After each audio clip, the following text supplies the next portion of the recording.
اس کے بعد فرعون نے بنی اسرائیل کے بیٹوں کو قتل کرنے کی اور بیٹیوں کو زندہ چھوڑنے کا حکم دے دیا۔ موسیٰ علیہ السلام نے قوم کو صبر کی تلقین کی اور کہا کہ نیک انجام اہل تقوی کے لیے۔ یہاں ایک لطیف بات ہمارے صوفیاء نے بھی لکھی ہے۔ صوفیاء کہتے ہیں کہ فرعون نے کلمہ نہیں پڑھا پر جادوگر کلمہ پڑھ گئے۔ وہ کس طرح کلمہ پڑھ گئے؟ تو کہنے لگے دراصل انہوں نے آتے ہی حضرت موسیٰ کا ادب بڑا کیا تھا۔ جادوگر حضرت موسیٰ کے مقابلے میں آ کے بھی ان سے کہتے ہیں کہ رسیاں آپ پہلے ڈالیں گے کہ ہم ڈالیں، آپ اصحاب پہلے رکھیں گے کہ ہم رکھیں؟ تو اتنا سا ادب کیا تو رب کریم نے فرمایا جو نبی کا ادب کرے وہ بے ایمان نہیں رہ سکتا، جو نبی کا ادب کرے وہ بے ایمان نہیں رہ سکتا، اور جو نبی کی بے ادبی کرے وہ ایماندار نہیں رہ سکتا۔ ختم ہو گئی بات۔ یہاں ہمارے صوفیاء نے یہ بات لکھی ہے کہ چونکہ انہوں نے آتے ہی کہا تھا کہ آپ پہلے ڈالیں گے یا ہم پہلے ڈالیں، تو حضرت موسیٰ سے انہوں نے پوچھ لیا، نبی کے پوچھے بغیر پہل نہیں کی تو اللہ نے انہیں ایمان کی دولت عطا کر دی۔ اللہ تعالیٰ نے فرعونیوں پر قحط سالی کا عذاب نازل کیا۔ فرعونیوں کا طریقہ یہ تھا کہ اچھائی کو اپنا کمال گردانتے تھے، کہتے تھے یہ ہماری طرف سے، اور برائی کو معاذ اللہ بدشگونی کے طور پر موسیٰ علیہ السلام کی طرف منسوب کرتے تھے، کہتے تھے معاذ اللہ آپ کی وجہ سے یہ سارا کچھ ہو رہا ہے۔ ہوتے نا نہیں کہتے ہیں جب سے میں وہاں گیا ہوں تب سے، ہمارے بزرگ ایک لطیفہ بھی سنایا کرتے تھے کہ کسی زمیندار نے نماز پڑھنی شروع کی تھی تو اس کے جانور مرنے شروع ہو گئے۔ اب لوگ سمجھتے ہیں کہ معاذ اللہ شاید یہ کسی بزرگ کے سبب سے ایسا ہے، حالانکہ یہ تو اللہ کی طرف سے آزمائش ہوتی ہے، اس کی حکمتیں ہوتی ہیں۔ اللہ تبارک و تعالیٰ نے ان پر عذاب کیا نازل کیا؟ آیت نمبر 130 اور 143 کا بھی آپ سورہ اعراف کی پڑھیں تو اللہ تعالیٰ نے ان پر ٹڈیوں کا، جموں کا، مینڈکوں کا اور خون کا عذاب نازل کیا۔ یہ کس قسم کا عذاب ہے؟ جمعے پڑ گئے، ٹڈیاں آ گئیں، یہ اللہ نے عذاب نازل کیا۔ جب وہ عذاب میں مبتلا ہوئے تو موسیٰ علیہ السلام سے کہا کہ آپ اللہ سے دعا کریں کہ ہم سے یہ عذاب ٹل جائے، اگر ایسا ہوا تو ہم ایمان لے آئیں گے، بنی اسرائیل کو بھی آزاد کر دیں گے۔ لیکن موسیٰ علیہ السلام کی دعا کے نتیجے میں جب عذاب ٹل جانے کے بعد فرعونی پھر اپنے وعدے سے پھر گئے۔ بنو قریظہ والوں نے بھی کئی دفعہ حضور سے وعدے کیے پر اپنے وعدوں پر قائم۔ ایک بات آپ سے یہاں روک کے عرض کر دوں، ہم بھی کئی دفعہ کہتے ہیں ذرا بریک کبھی گاڑی کی نہیں نہ لگتی تو ہم ارادہ کرتے ہیں کہ آج سے ہی نماز شروع کر دینی، ذرا طبیعت زیادہ لیل ہوتی ہے تو ارادہ کرتے ہیں نا کہ بھائی آج کے بعد ہم نے نیک، پھر کیا ہوتا ہے شفا ہو گئی تو چھٹی ہو گئی۔ یہ طریقہ درست نہیں، یہ تو کفار کا طریقہ بیان کیا نا قرآن پاک نے۔ یہاں فرمایا جب اللہ تبارک و تعالیٰ نے انہیں نجات دے دی تو اپنے وعدے سے مکر گئے، تو پھر اللہ تبارک و تعالیٰ نے بنی اسرائیل کو سمندر پار کر کے ایسی قوم کے پاس پہنچا دیا جو بتوں کی پرستش کرتی تھی، وہ تو بچ گئے لیکن فرعونی سارے دریا کے اندر غرق ہو گئے۔ حضرت موسیٰ علیہ السلام سے کہنے لگے کہ ہمارے لیے بھی یہ خدا بنا دیجئے۔ حضرت موسیٰ علیہ السلام نے فرمایا بت پرستی کرنے والے جاہل ہیں۔ یہ بت پرست قوم کے پاس جب گئے نا بنی اسرائیل والے، بت پوجتے ہوئے دیکھا تو کہنے لگے ہمارے لیے بھی سامنے بنا کے رکھ دو۔ فرمایا یہ تو جاہل ہیں، تم انہیں دیکھ کے اثر قبول کر رہے ہو، اور اپنی جاہلیت کے باعث یہ ہلاک ہونے والے بھی ہیں۔ پھر اللہ تعالیٰ نے بنی اسرائیل پر اپنی نعمتوں کا ذکر فرمایا، اور موسیٰ علیہ السلام نے اپنی قوم میں ہارون علیہ السلام کو اپنا جانشین فرمایا اور کوہ طور پر تشریف لے گئے۔ اللہ نے فرمایا وہاں آ جائیں، میں آپ کو تورات عطا کرتا ہوں۔ 40 دن کا یہ عرصہ تھا۔ موسیٰ علیہ السلام نے وہاں پہ جا کے، وہ سارا واقعہ بھی انہی آیات میں ہے کہ حضرت موسیٰ نے عرض کیا تھا کہ رب ارنی، یا اللہ میں تجھے دیکھنا چاہتا ہوں، تو فرمایا لن ترانی، تو نہیں دیکھ سکتا۔ وہ بھی یہاں اللہ نے ذکر فرمایا۔ پھر اللہ تعالیٰ نے اپنی ایک تجلی جب کوہ طور پہ ڈالی تو حضرت موسیٰ علیہ السلام تاب نہ لا سکے اور بے ہوش ہو گئے، اور پہاڑ بھی ریزہ ریزہ ہو گیا۔ اس کا ذکر بھی اللہ نے انہی آیات میں فرمایا۔ آیت نمبر 144 سے 155 تک حضرت موسیٰ علیہ السلام کو رسالت عطا کرنے، کلیم اللہ کا منصب عطا کرنے، تورات عطا کرنے کا ذکر ہے۔ آگے چل کے بتایا کہ جو متکبر لوگ ہیں نا وہ آیات الہیہ سے منہ پھیرتے، اور جو لوگ اللہ کی آیات اور قیامت کو جھٹلاتے ہیں ان کے اعمال باطل ہیں۔ پھر موسیٰ علیہ السلام کے کوہ طور پر قیام کے عرصے میں بنی اسرائیل کے زیورات سے بچڑا بنا کر اسے معبود بنانے کا ذکر ہے۔ ان میں ایک جادوگر تھا سامری، سنا ہے سلالہ میں اس کی قبر ہے۔ حضرت موسیٰ کوہ طور پہ چلے گئے تو اس نے پیچھے سے سونے کا ایک بچڑا بنا لیا، اس میں سونے کی تاریں اس کے منہ میں لگائیں، ہوا چلتی تھی تو بجتی تھی۔ اتنے کمزور عقیدے کی یہ قوم تھی کہ انہوں نے فٹافٹ ماننا شروع کر لیا، فٹافٹ ماننا، کہنے لگے یہ ٹھیک ہے۔ چنانچہ موسیٰ علیہ السلام جب واپس آئے تو قوم پر غصے اور افسوس کا اظہار فرمایا اور کہا میرے پیچھے تم نے ایسا برا کام کیا ہے۔ انہوں نے تورات کی تختیاں بھی زمین پہ ڈالی اور اپنے بھائی ہارون علیہ السلام کا سر پکڑ کے اس سے جواب طلبی کی۔ انہوں نے کہا اے میرے ماں جائے، بڑے خوبصورت لفظ ہے قرآن پاک، اے میرے ماں جائے، اے میرے بھائی، قوم نے مجھے بے بس کر دیا اور قریب تھا کہ یہ مجھے قتل بھی کر دیتے۔ اب آپ مجھ پر سختی کر کے دشمنوں کو ہنسنے کا موقع نہ دیں، کبھی بھی دشمنوں کو اپنے اوپر ہنسنے کا موقع نہ دینا چاہیے۔ پھر آیت نمبر 151 میں موسیٰ علیہ السلام کی دعا اور کلمات استغفار کا ذکر ہے۔ آگے چل کے بتایا کہ غصہ ٹھنڈا ہونے پر موسیٰ علیہ السلام نے تورات کی تختیوں کو اٹھایا جن کی تحریر میں اللہ سے ڈرنے والوں کے لیے ہدایت اور رحمت کی بشارت تھی۔ آیت نمبر 156 سے لے کر 158 تک میں موسیٰ علیہ السلام کی دعا کا ذکر ہے، جس میں انہوں نے اپنی قوم کے لیے اللہ تعالیٰ سے دنیا اور آخرت کی بھلائی مانگی۔ اللہ تعالیٰ نے فرمایا یہ کامل نعمت میں ان لوگوں کو عطا کروں گا جو ایمان کے ساتھ تقوی بھی اختیار کریں گے، یہ انہیں ملے۔ فی اللہ چمبے دی بوٹی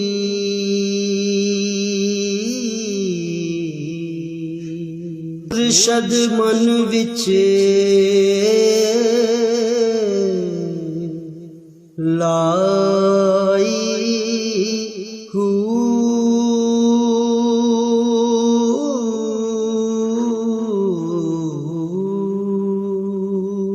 اس بات